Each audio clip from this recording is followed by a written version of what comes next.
So one of the things we wanted to do today was hear from some of our pastors in the state who are doing discipleship pathways and talk about discipleship on a regular basis. And so I've invited Leslie Barnes and Seth Brisker and Andy Hoover to come, and they would come on up to the platform and just grab a seat here.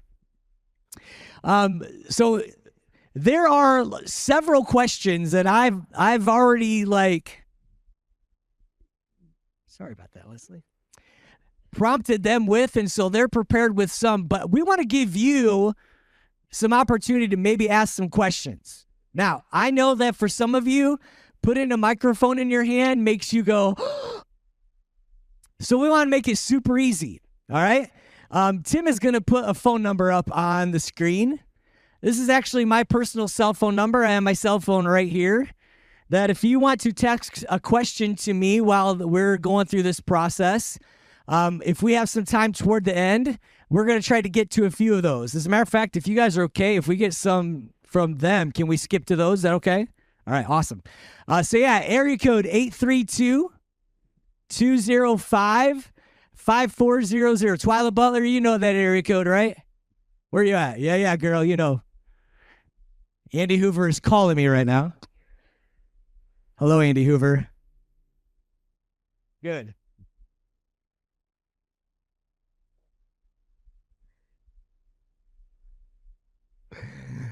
There was one time when I was preaching a sermon, somebody decided to text me, and I have my Apple Watch, so your watch goes ding, ding, ding, ding. I'm like, leave me alone.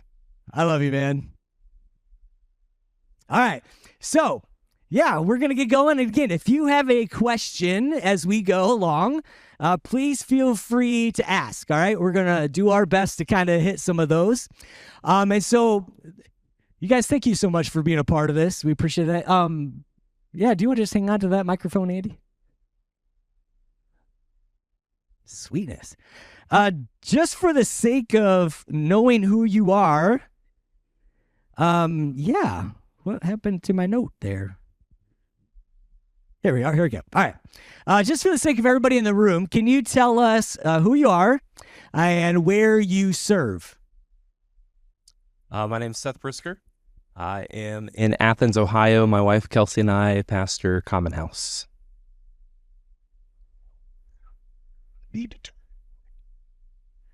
I'm Leslie Barnes. I serve at the Arlington Church of God in Akron. Andy Hoover serves as the pastor of the Dayspring Church in Cincinnati.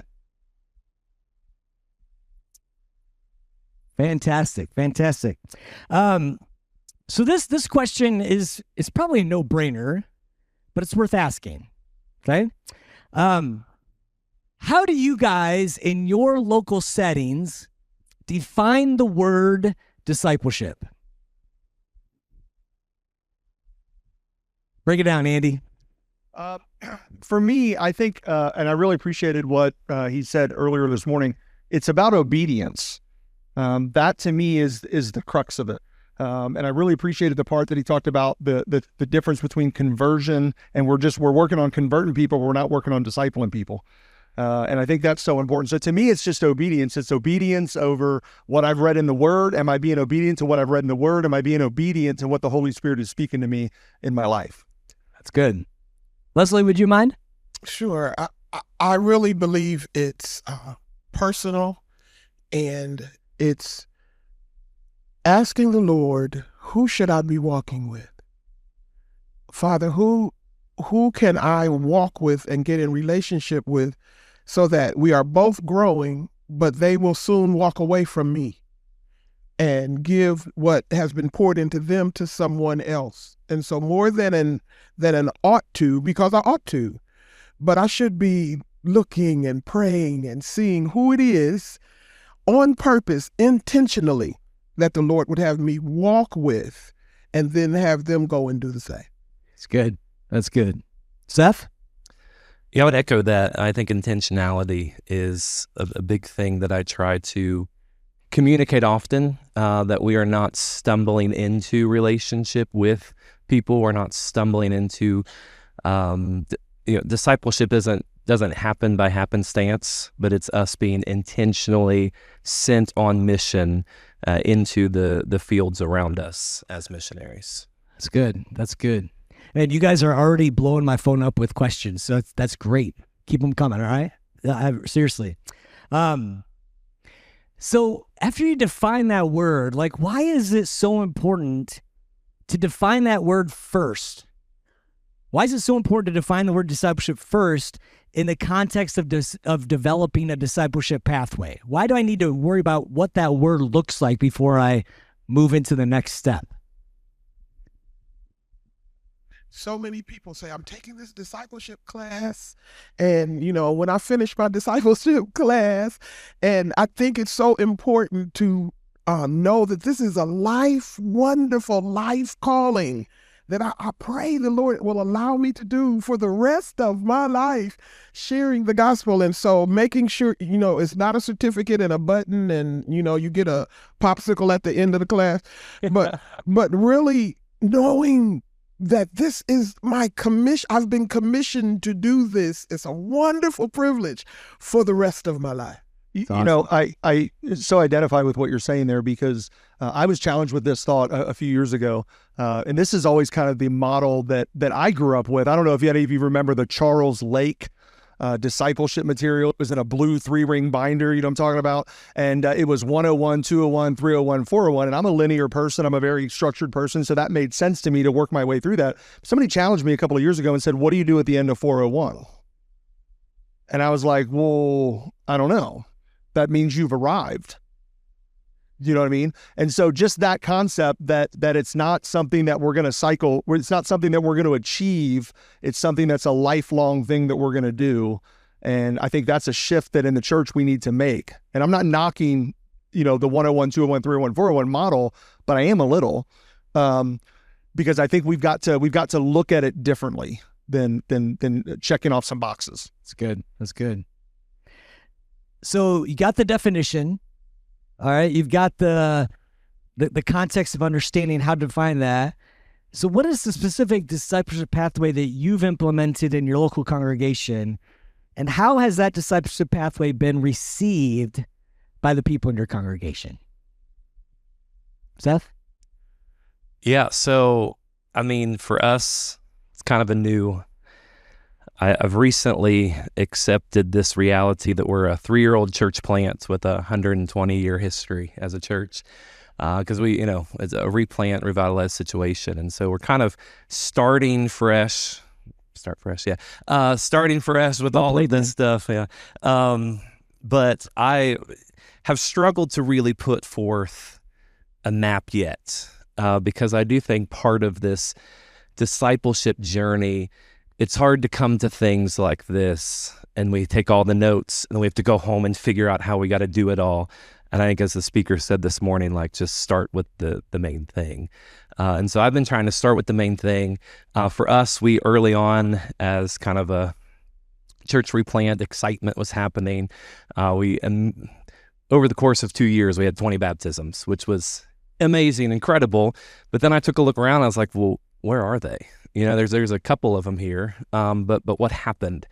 And, we get so focused on look at the baptism, and you get it posted on Facebook and you get featured on the, main page and all of that.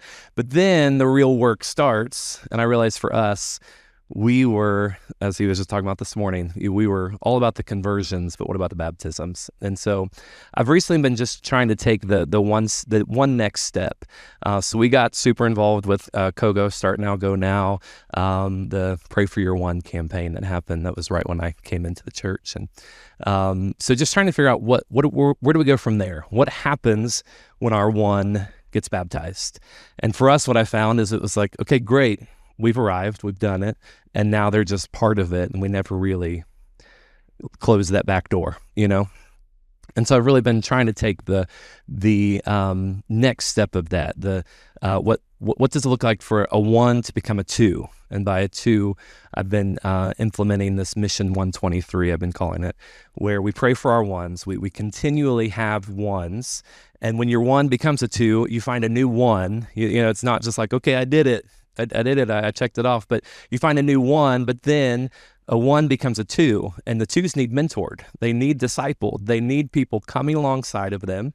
In our context, a lot of our ones have no idea how to act in church. And so we're not going to have a class of this is how you act in church. We're going to come alongside of them. We're going to have them sit with us. We're going to, be part of their lives. We're going to be intentionally part of their lives. But then the goal, and I think you alluded to this a little bit ago, of the twos should also move forward. A two should become a three. And by threes, I'm saying we should be submitting to our threes. We should have three-level relationships in our lives where we're not necessarily mentoring them. They're not necessarily mentoring us. We are mutually on the same page. Your goal should be that the people you're praying for to enter the kingdom eventually become your threes, that they're not dependent on you. You are in mutual relationship with each other. That's good. That's good. Good. Anybody else?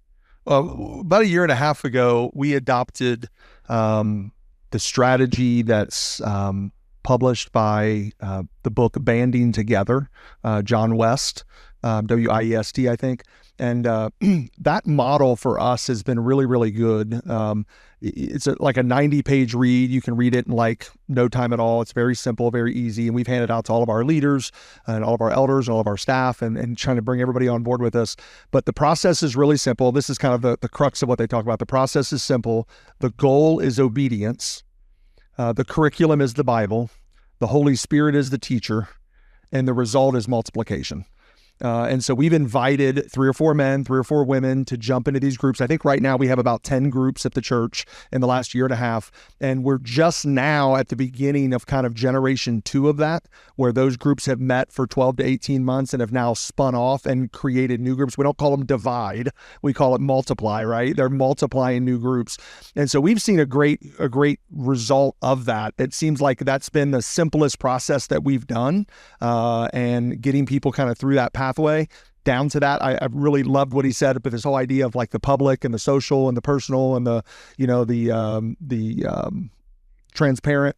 I call it shaking people down the funnel kind of deal. And it just occurred to me as I was thinking about this, I probably shouldn't say shake people down in church.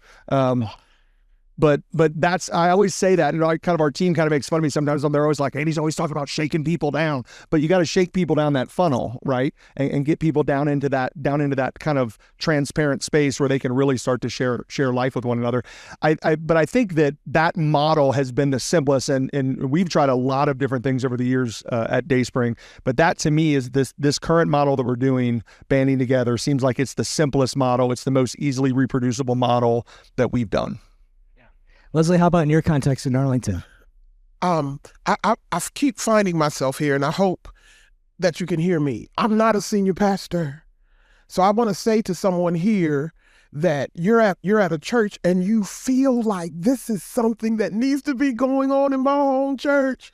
I'm blessed that my senior pastor heard me when I came to him and I said, Pastor, this is what we need to be doing. Yeah. And I brought him a curriculum. It's by Greg Ogden called Discipleship Essentials. And I have it if anybody wants to look at it. We started with our diaconate board, and we met with them and prayed with them and then sent them out. And so it's kind of been moving like that. And it's a very slow process. Sometimes it can be discouraging because you'll have people look at you and tell you, I don't want to do that.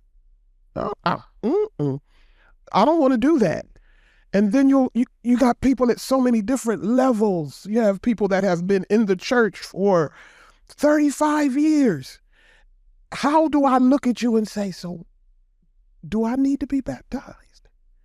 I'm ashamed to even let people know that I don't really understand communion. So they need to come down that level to be in a relationship with 2-3 people where trust is earned. It takes time for me to trust you to be able to share what I don't know. And I've taught Sunday school. And so for the not senior pastor, say to your pastor, this is what we ought to be doing. And I want to serve. Use me, and it'll bless your church. I love what you guys said, because I think it all goes along well with what Bill talked about this morning, is that intentional time. And we are so prone, and I'm guilty of this, to have, I got check. Where again, each of you in your context are talking about, hey, this 1 to 2 or 2 to 3 or this part of the funnel to that part of the funnel, it's not going to happen right away. It is hey, we need to take time to invest. So you guys know this, as you're implementing even new ideas in the church setting, there always seems to be some kind of roadblock.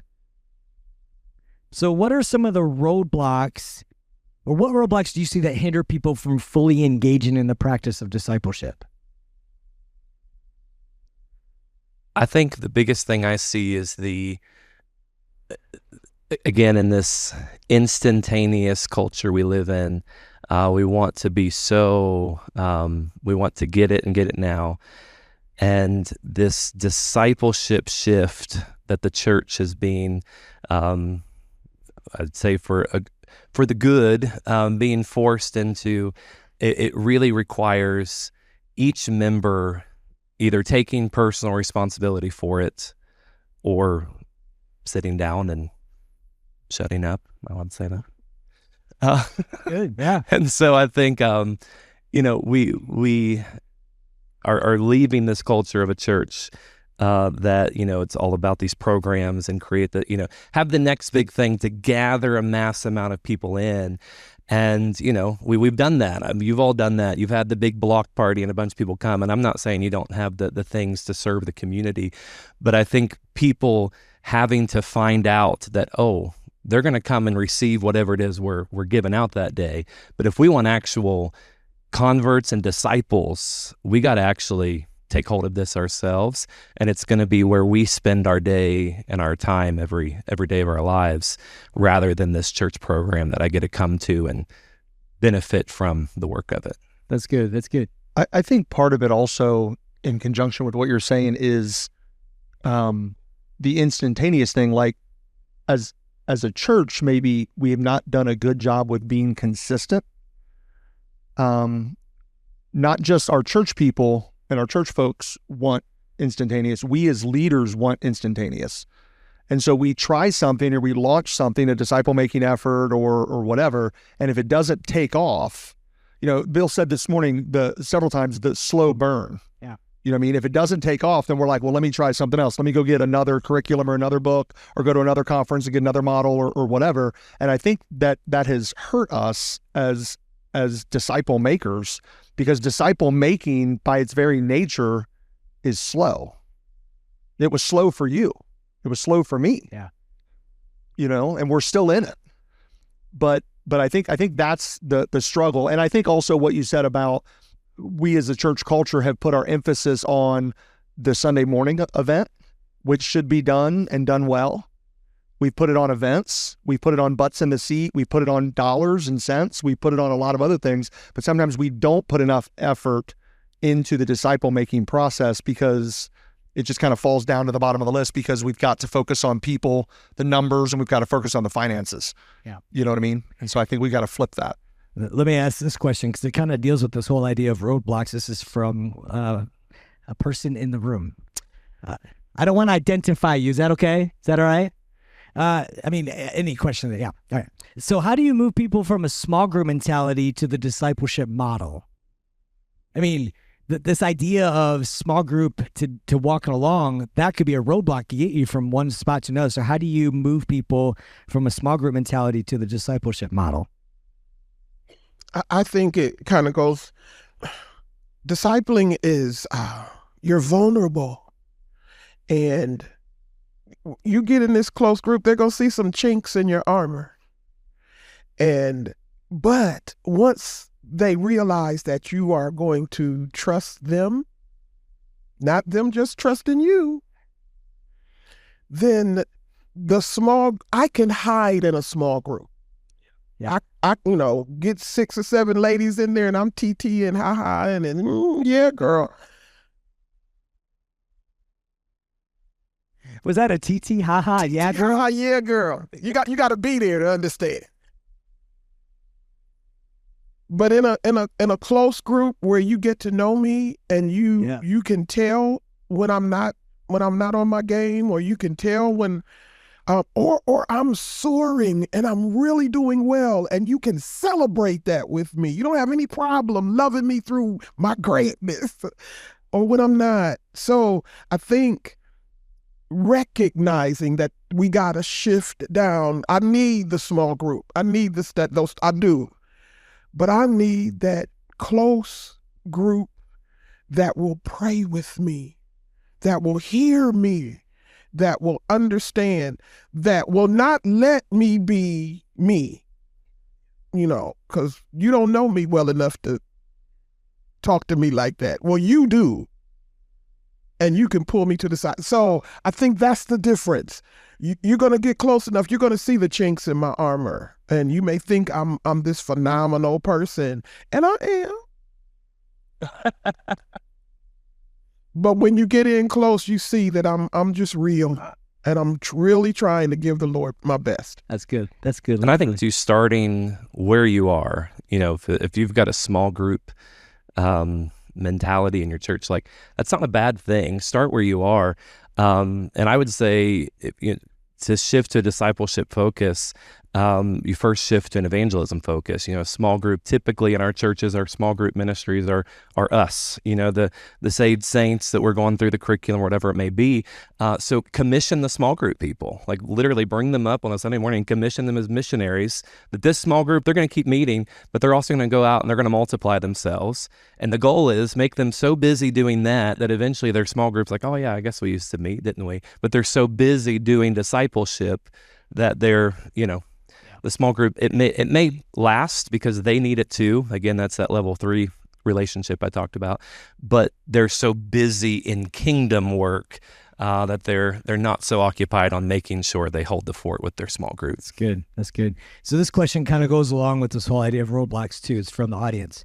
How do you disciple people who have no interest in spiritual growth?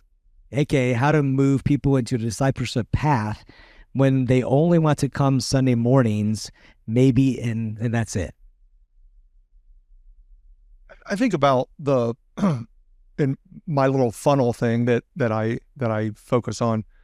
Like, I don't think in my mind the pool of people, and by pool I mean like the group of people that I'm pulling from for a disciple-making, transparent relationship is from that Sunday time. I think and that's why I think the process, the bridge or the funnel or whatever you want to call it, the image, and I appreciate you giving flexibility there on the image, Bill.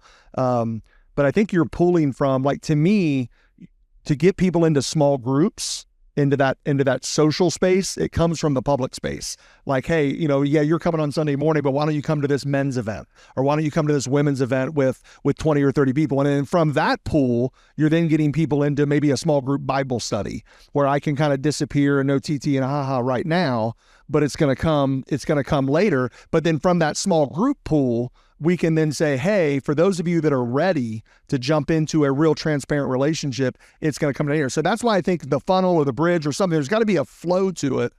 And I think, and honestly, I think it begins with our leaders. If your elders and your leadership team or deacons or whatever you call them, and your staff people and you and your spouse, whoever that is, that's kind of managing the church on earth, like if they're not bought in, then the people aren't going to be bought in.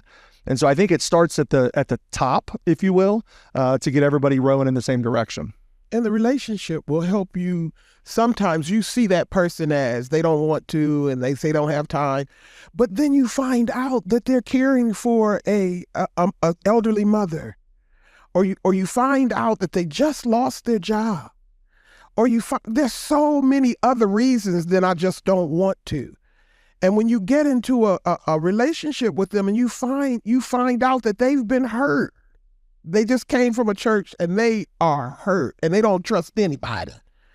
So there's a lot of other reasons than they're just busy and don't want to. And that relationship can help you win them into a discipling relationship. That's good. That's good. So this question kind of stays in that same vein of roadblocks. In many churches, we see a large number of women faithfully attending and serving, but far fewer men engaged at the same level. When we try to build relationships with men in the church and in the community, you often encounter resistance or many reasons why they can't participate. As leaders, What practical strategies have you found effective in reaching men, building trust with them, and helping them stay accountable and committed to spiritual growth? This is a really good question in terms of like the whole idea of, our churches are really heavy on women. So what do we do to get more men engaging in the process? I would say, and I think this is easier in a small church restart context. It's still applicable to a larger church, but I've found specifically in my context is that men, I would apply this to anyone in a church in general, but men specifically need to be needed. They need to feel like they have a contribution to this. And they often don't feel that need when it's, we need you to show up and sing with us, right? They need to be needed in ways around the church of, we need this bush dug out of the ground because it's blocking the sign. In those ways that they're engaged in a practical sense, they're literally able to get their hands dirty, and they feel this, I'm needed here, not just showing up to sit and talk about my feelings. Because that doesn't feel so interesting to men, right? But then through that, we can funnel them down into a context in which they are comfortable sitting around talking about their feelings, because it started with this, I have a contribution here, and so I'm willing to allow this place to contribute to me as well. That's good. That's good. Any other thoughts? I would just say to be unapologetic in preaching and teaching about the spiritual role of the husband and the father in the home. I think you have to speak about that, and you have to be unapologetic about that, and hold men accountable for that. That's what I would say there. And give them a chance. We recently started a men's Bible study, and whatever happens in the men's Bible study stays in the men's Bible study. Nobody knows what's going on in there. And but my husband comes out of there just, oh baby, today, and I can't tell you, but today. So give them an opportunity, even though men don't talk their feelings and men don't like the soft, cushy stuff. Give them a chance. Do you think there was some TT and haha in that message? Absolutely, but they're not telling it, right? Right. But give them a chance. Don't say they won't. And I appreciate what the speaker said. It's not going to be easy. Yeah. It might not even be comfortable. But give them opportunity. Set it up in a Sunday school class. And now my prayer is that these guys will move into smaller groups where they can have accountability, where they can call each other at midnight, where they can say, this is what I'm going through. I got a doctor's appointment, man. And I don't, men, do y'all go to the doctor? But anyway, and I don't know if I want to go. So give them the chance. Don't just think that they won't, because I think they want to. And we just have to give them the opportunity. That's good. So another question. Much of what I'm hearing takes on the assumption that most people will come to the public space of Sunday morning services first. How do you prepare people, the church, to disciple where they live, work, and play when the public space is not the beginning of the funnel?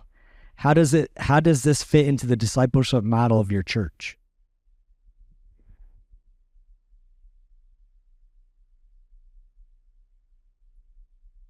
For us, I think we're experiencing kind of the opposite of, or maybe I misunderstood the question, but we don't have an abundance of people just showing up at our church. It's coming by way of, literally no one that has shown up at our church since we've rebranded, replanted, was like, I was driving past and thought I should stop and see what's going on here. It's truly been relationships.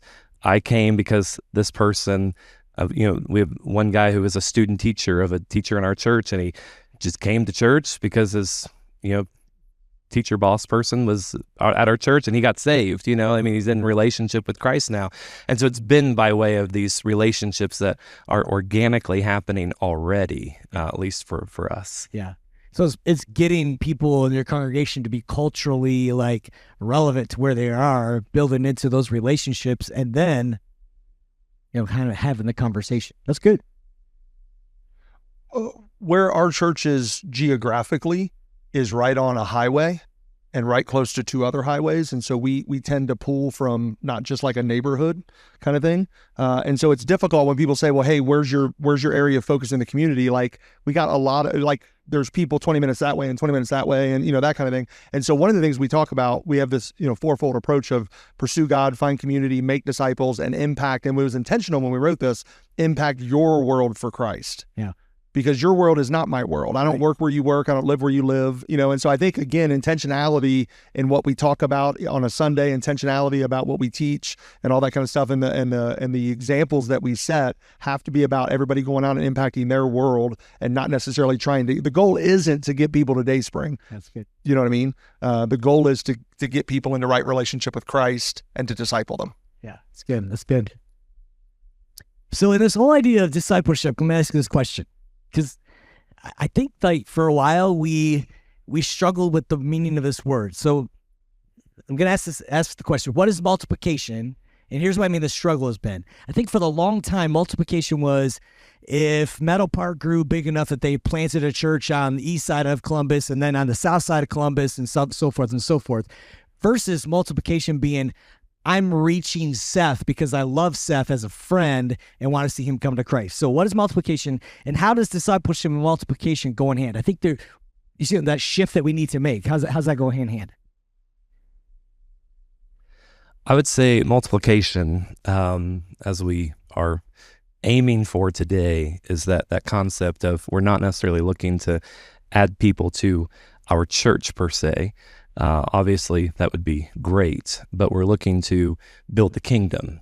It's the concept of, the kingdom over castle. We're not looking to build our castle, fill our castle up. We're looking to multiply the kingdom. Part of this Mission 123 structure that I've laid out, the Lord just kind of put right on my heart. This is to work toward our church to work for 123 people saved. And part of that, I'm trying to say often, is the 123 people probably aren't going to all come to our church. They're not going to be part of Common House. What if 2 of the 123 people, only 2, come to our church? It'll still be a kingdom advancement. It'll still be a kingdom celebration because those 123 people, maybe all the work that we do in this time frame, but they're also going to go and impact where they are, and then those people are going to. And so I think it's this multi-generational level, and I think you alluded to it this morning, of people who are being discipled because you discipled someone who discipled someone else who then discipled. They never even know you this side of eternity, but in heaven they're going to be like, you're the reason I'm here. You discipled that person who met me and then who met my neighbor. It's this multi-level thing of something that we're not able to track. And I think as pastors, we like to track. We like to have our thing we submit, and we say, oh, we had this many people in service on Sunday. But I think multiplication truly is something that we're not even able to try to track.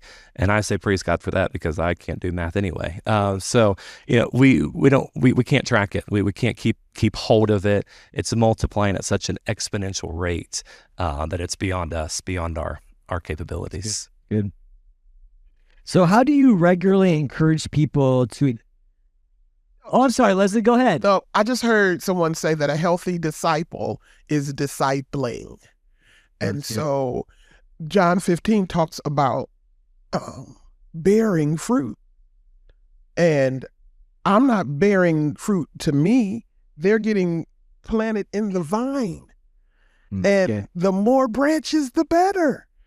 And so just making sure that we realize that that's not a church thing. That's a disciple thing. And if I'm a disciple, I should be discipling. That's good. It's good. So how do you regularly encourage people in your congregations to engage in the Great Commission?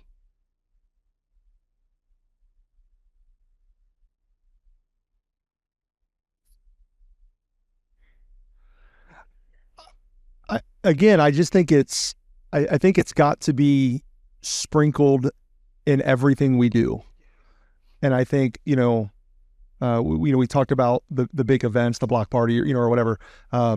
Evangelism and reaching people and reaching the lost should be a part of every conversation that we're having. Yes. And at the end of every message, and this can get kind of weird or dangerous maybe, but like at the end of every message, it's got to be about going. It's got to be about how are you going to be obedient as a result of this study of the word that we've all done here together on this Sunday morning? How are you going to be obedient? How are you going to go and give that? You know what I mean? What are you going to do about that? And that's when I think the evangelism continues, because the more that we're obedient in that particular area of discussion on that Sunday morning, we're then going to be obedient in other areas. And one of those is going and sharing the gospel with people. And so I think it's just got to be brought into every discussion that we have, rather than a particular series we're doing or a particular study that we're doing. It's got to be all the time that we're talking about going and sharing the gospel with people. In everything that we do, I'm terrible at names. But if I can't remember your name, then you probably don't believe that I really love you and I want you to know Jesus. And I can't remember your name. I think you've heard all three of us say it's relationship. I can quote Matthew 28 all day long. But if I don't know you, if I haven't spoken to you, if you walk by me and I don't see you, I promise you people come in our churches week after week after week and nobody says anything to them. That's kind of hard to believe, because we talk to everybody. But there are people who come in and they're not seen. We gotta do the Great Commission more than just kind of talk it, or it's got to show up in everything that we do. And beloved, I promise you, it's in relationships. Yeah, it's good. Well, we got about 3 minutes. So you guys, thank you so much for like throwing your questions up and through my text message. I'm trying to there's some great ones in here. Like, can Leslie sing us a song? Let's see here. There's somebody who asked about our, discipleship Marvel or DC anyway. It's just for those nerdy people in the room, for us who like that kind of stuff. But what would you say is the time commitment that needs to be made for discipleship to grow? I know we talked about time, but if you were to put like a parameter on it, what would you think? I mean, I think of Eugene Peterson book, Along Obedience in the Same Direction.